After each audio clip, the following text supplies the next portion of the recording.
don't think that at a state level, any state for that matter, should be able to say these books have to be excluded or things of that nature. I don't think that that is fair. And I think the beautiful thing about history is looking at it from multiple perspectives.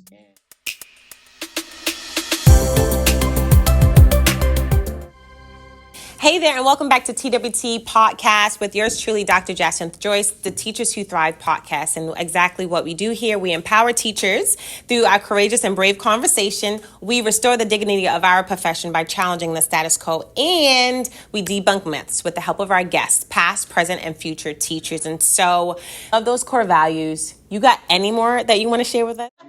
No, I have them hanging in my office. So support, service, love, family, be present, and have fun.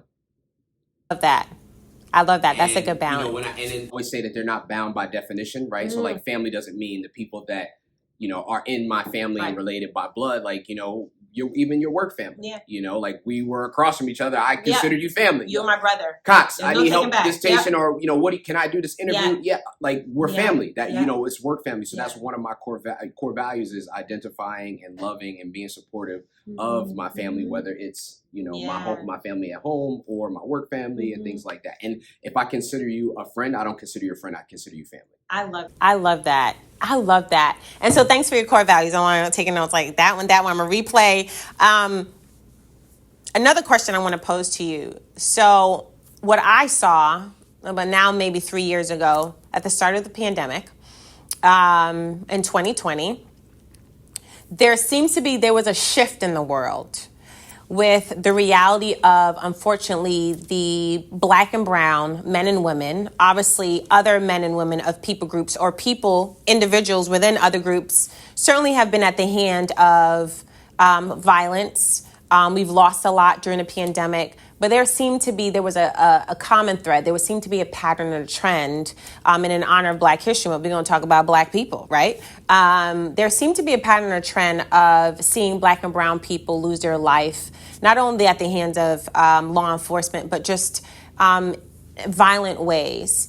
And I really do believe it woke up our nation. Example, George Floyd and the many other, Breonna Taylor and everyone else, which we definitely honor the legacy that they've left, but not at the cost of their life. It didn't have to go down that way. So we definitely honor them. And I feel like it woke up the nation. But sometimes I also wonder, it woke us up, but I also wonder, have we fallen back asleep? I think at the time when it happened, the world was shut down, so we had to pay attention. And I feel like education also had to make a pivot where we no longer focus on the professional developments. And I can speak at professional development because I was serving as a consultant over PD, but we made a quick pivot to now looking more at ACEs, Adverse Childhood Experience, which was a study that wasn't even done on students. It was done on middle-aged, middle-class, white men, predominantly white men, businessmen, women. But now we really see the connection on what has happened in your childhood impacts the longevity or even the health of your adult years or your lifespan or even your overall health. We took a closer look at trauma-informed practices. We took a closer look at social-emotional learning. Oh, my goodness. We've been doing it in the classroom before, focusing on relationship building, self-management, empowering students. But now there was a heavier focus on that. Courageous conversations. We've had healing circles at the state level. We moved away from PDs that were very content-driven to now more holistic, people-driven, human-driven. During the pandemic, we did. There are times where I wonder, and also teaching to Black lives in schools, right? The bias, microaggression, looking at how are we marginalizing our Black and brown babies in education. Cultural responsive teaching has come in. We're looking at all these mandates and all these things to improve the way we elevate voices that have been marginalized for decades, or really, if you're honest, from the inception of education in the U.S. And I feel like we woke up. I feel like we finally got it. And then when I go to consult professional development, when I was a coach, when I was that was pre-pandemic, but when I was supervising, I feel like we woke up and then we kind of got back into the norm.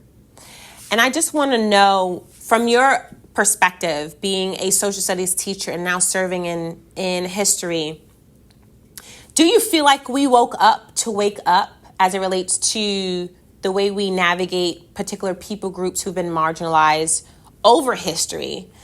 Do you feel like we've gotten woke and we're woke forever? Or we're slowly slipping back into a level of,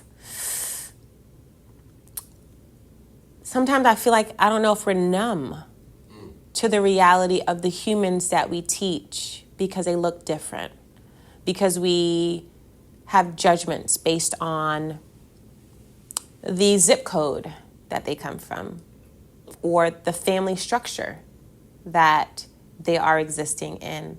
And I'm just very disheartened. I think now more than ever, I think it's just been exposed. I think it's been belly up. And I really just want to pick your brain about this idea of teaching the hard history. Do you feel like we got it? We understand it? Yes, so I'm going to answer that question. That was loaded. But I want to give you flowers again. Yeah. Because a young lady that you mentored, Annette Navarez. Oh, my girl! Yes. So something really impactful that I'm not sure that I ever told you or you knew about. But Annette was a part of a group of 5 young ladies who did a youth in action research project. And this was 3 years ago, right? And youth in action research is one of the things that I brought into the district. And they did this youth in action research, and we kind of it started with us kind of having a meeting. And, they expressed to me all the challenges they faced growing up. I won't name them, right? They expressed some of the challenges that they faced growing up. I shared with them some of the challenges that I faced growing up, being a minority, being from Plainfield, things of that nature. That led us doing research on adverse childhood experiences. And Annette said, oh, yeah, Dr. Johnson, adverse childhood experiences. We talked about this in our young ladies group and things like that, right? Yeah. So we did this. We realized that it's an issue, especially for people, people in our community, brown and black people, black and brown people, who are often marginalized, right? And we created a district event called a student showcase, where we showcase student projects that are multidisciplinary. Think science fair, but multidisciplinary. But the other piece of the event was we wanted to address adverse child experiences. So we have vendors come, like something as simple as the YMCA, places for people to get jobs, things of that nature to address food insecurity, financial insecurity. A lot of our students here don't have health insurance. So we talk to doctors' offices that accept federal, health insurances, right? So we created this event because of ACEs, because of Annette, because of you and the work that you did to mentor her. Oh my God. Rippled. Years later. So you didn't know that. So I needed to share that. Oh, thank you. And it was a part, because you mentioned ACEs, and it's like a big thing that I work with.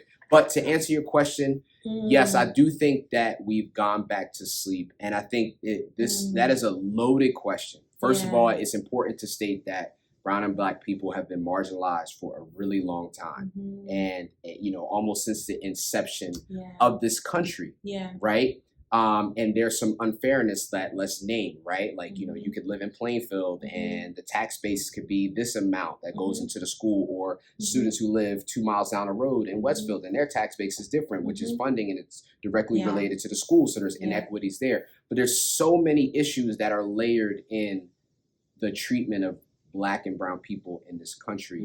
And yes, unfortunately, all of those things happen. And I think we are numb to it. And one of those reasons is social media. You open your phone and you see, something on YouTube where someone's being shot, or, a lifeless body, or things like that. It's just stuff that is unnatural. You shouldn't be opening your phone, to bring it up to current events and talk about, what's happening in the Middle East, in the conflict between Gaza and my brain just had a brain fart. But to talk about Palestine, and Israel, right? And seeing dead children. I hate opening up my Instagram and seeing dead children. And that is extremely frustrating. Yeah. And it is disheartening what's happening over there. But I was just making a present day connection and talking about social media and how it desensitizes us to suffering. Like, you think it's okay to just open up your phone and you see, a dead body or things like that. And those are some of the things that we witnessed, through those years where police brutality was heightened, right? Like, it's just like, it's just something that you see on these people, they don't have lives, or it doesn't value. There's a devaluation of human life. But yes, I do think that we are asleep and numb, because I think that people live in silos and people don't want to accept, difficult conversations. Like, it would be, people wouldn't accept me standing in front of a room and saying, these are the realities of Black and brown kids and Black and brown people. And even, I think the scapegoat that happens in education is that if we have a month or a curricular requirement, that we fully check the box. And that's just not true, unfortunately. Just saying that you had a Black History Month event or things of that nature, maybe in a predominantly, Caucasian district, that doesn't fix it. It doesn't accept it. You need to understand that at birth, these people are ostracized, marginalized, and throughout their whole lives, they didn't even realize, if you talk about, this is going into history and things like that, if you talk about redlining and mortgage inequalities and how, like, back in like the 60s, African-American families weren't able to purchase certain properties in certain neighborhoods, which turns into equity and home values 2 and 3 generations down the line. Those people lose out on that money. So it's multi-layered. It's something that, would have to be a different topic or for a different time. But to answer your question, yes, we are numb. We are not in a place where we're accepting conversations and really, as a country or holistically, wanting to address the challenges that Black and brown people face. Thank you for that. You said a lot, and I think this whole conversation, a lot in a good way. So when I say a lot, I mean loaded, but I mean rich. You spoke to, we are asleep, and you brought me back to my first year of teaching. So I'm more than a decade in public education. And I remember when I heard about circumstances that my students were dealing with my first year, it broke me to the core. Crying, this level of deep compassion. Not to say I don't have compassion, but I even feel like a part of that numbness comes from protection. I think in many ways, as a nation, we are asleep because of the access to the content, social media. I mean, if it's not on your phone watching videos, you're reading it. You're bombarded and built with billboards. You constantly see the reality of the world that you live in. Now, there's amazing light. There are pockets of hope everywhere. But when I think holistically, I feel like we are in a nation where we are asleep. But now when I think about, I can hear the same story about a student, and it impacts me. But the depth of it, the weight of it, it don't hit me the same. And there was one day a couple months ago, I sat back and I just asked myself the question, why does it not hit me the same way it used to? Have I become numb, desensitized, so that I can merely exist, that I can show up and still do my job as a teacher and not break down every minute? And I feel like sometimes that's the armor that people of color have been so accustomed or taught to wear. Tarana Burke and another, I forgot her name, they co-authored a book. It was an anthology of stories. You're the beautiful, I think it was Beautiful Thing, You're Most Beautiful. And it talked about this idea of foreboding joy, that when a person of color, there's so much magic. There's so much things that happen, amazing experiences. It's almost as if they fear that this joy will be snatched away. because we're so used to shielding, not being happy, don't show a level of emotion, go through suffering silently. And I wonder if that is a contributing factor to us being asleep, is how we navigate, and not only people of color now, but everyone, how we navigate trauma. Sometimes you disassociate to protect yourself. And in that disassociation, in that trying to survive, maintain, you also disrupt connection. And I do believe we are surviving because we lack connection. You mentioned earlier, we operate in silos. And I wonder if the antidote to this sleepy state we find ourselves in, this survival state we find ourselves in, is this idea of taking off our armor. But when you take it off, you're vulnerable and you run the risk of being hurt again. And so how do you show up every day as a male of color with your armor, but also balancing it to expose a level of your humanity, which is vulnerable, which is difficult? I think for me, I've learned it's most difficult when I'm going to consult or present at a predominantly white school district. In my first experience, it really wounded me when I read a comment from I was the only black person in there, so it was a white teacher, and said there was an air of arrogance. How dare you list your bio? You had a photographer there, and you've only been in the profession 10 years, and I've been in the classroom for 26, so what can you teach me? It wounded me because I realized my first experience doing PD under my own business, I'm skipping in there, I'm going to make a difference in the world, and then you realize that some people are not ready to receive your message because of the body that you operate in, you were born into, and your experiences. And so how do you navigate balancing? The reality is that many people view you as a minority, which I don't like. You're not minority in value, nor in numbers, actually. We run deep here. But how do you balance that reality of serving maybe people who don't always look like you, who may not always receive the message that you have to give, and still show up to love, still show up to support, and take off your armor even when they don't take theirs off? It's a loaded question. Yet another. It's challenging, yeah. Right? I've shared some experience that you identify with experiences that you shared, and that I've had teachers undermine me. I've had teachers of a different skin complexion, kind of, I remember a particular one teacher who would make it a point to call me Tristan and not call me Dr. Cox. And it bothered me, and I was young. I think it was my first year, and this person didn't have a master's. Just had a teaching degree, and that's okay, respectfully. But don't undermine me. I worked hard to get my doctorate, and I'm not the guy to throw doctor, say no, you have to call me that. But when you undermine me, oh no, it's Dr. Cox.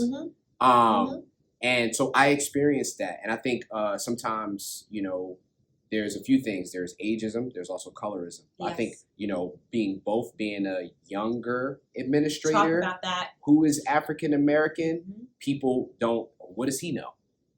Right? What does this person know? What can they tell me? Like you said, I've been in the classroom 30 years. Well, I think it's hard because you have to trust yourself. You're a visionary. You know what I mean? I have to walk in my light and walk in my greatness despite what people may see and how they view me and things of that nature. And that's really the challenging part, is because it's hard to put your hair down. You can't let your hair down and just be, because people are waiting for you to mess up, waiting for you to put a typo in an email or things of that nature to say, oh, he doesn't know what he's talking about, right? So I think that's the stressful part, is almost trying to be perfect. Because people want you to fail, or people want you to have, some inadequacies. For me, I've always tried to put my best foot forward, and that's like getting multiple degrees to kind of give me validation.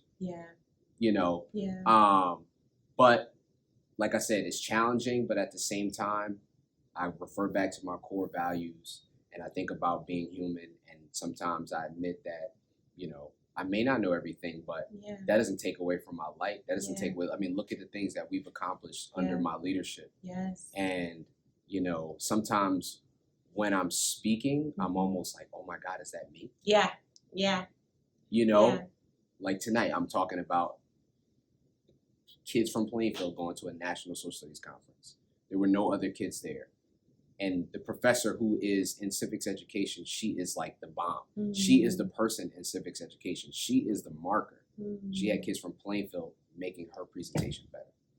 And it's almost unbelievable. Yeah. So like I refer back to those moments to walk in my greatness. But that's the challenge, right? It's just wanting and feeling like you have to be perfect. But at the same time, trusting yourself when you're insecure and you might suffer from imposter syndrome and things of that nature. Yeah. When I start, I'm 36 now. So it's actually my third year, three and a half years as a supervisor. When I started, so I was like 34, 33.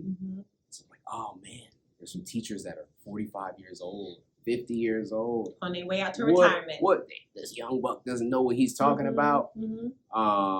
And whether folks want to admit it or not, this young African-American male. But I smile. Yeah. I walk in my light. Yeah. And walk in my greatness. Yeah. You know, you have good days, you have bad days, but trust yourself and, you know, continue to do what you do. I just love that. I just love that. And so we are definitely, this was a good conversation, brother. Thank you so much. I definitely want to, we kind of breeze through when you talked about Annette. First of all, happy birthday to you. I just saw she celebrated her 20th birthday.